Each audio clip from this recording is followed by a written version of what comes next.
नमस्कार मंडळी, क्लिनिंगचा व्हिडिओ मी कंप्लीट करत आहे.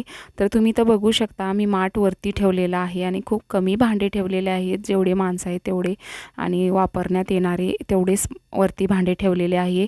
आणि मी थोडंफार चेंजेस केलेले आहे. ते काय केलेले आहे मी तुम्हाला दाखवते.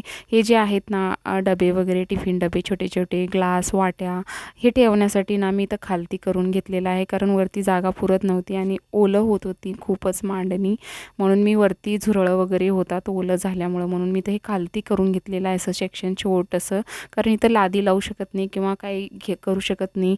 आणि म्हणून म्हणलं की हे माझ्याकडे 2 होते रूममध्ये माझ्या, असंच म्हणलं मी त्याला इथं लावून घेऊया. तर हे मस्त मी इथं लावून घेतलेलं आहे. इथं चपातीच्या पिठाचा डबा, ऑइलचा डबा, वरी चाकू, सुरी, जे काही आपलं लायटर वगैरे आहे. इथं बाजूला अद्रक लसूण खिसायला आणि सीझर छोटंसं, आणि हे आपलं बटाट्याचं स्लायसर आहे. मी याच्यानं भाजी वगैरे सगळं कापून घेते.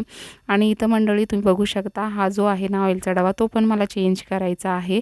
असं मला चेंज करायला, नवनवीन क्रिएटिव्हिटी करायला खूप आवडतं. आणि माझी चहा तयार झालेली आहे. इथं सगळं काम आवरून मी चहा घेतलेला आहे करून, आणि मस्त असं चायवर ताव मारणार आहे मंडळी. आणि हे जे आहे हे पण तुटलेलं आहे, याला पण नवीन घेऊन यायचं आहे. खूप दिवस झाले हे माझं काम मागे पडलेलं आहे. हा माठ माझा बेसिंगच्या खाली होता आधी. ते खूपच मला घाण विचित्र वाटायचं. तर मी वरती असल्यामुळं मुलांना पण घ्यायला इझी झालेलं आहे. पण वरती उचलायचं खूपच भारी.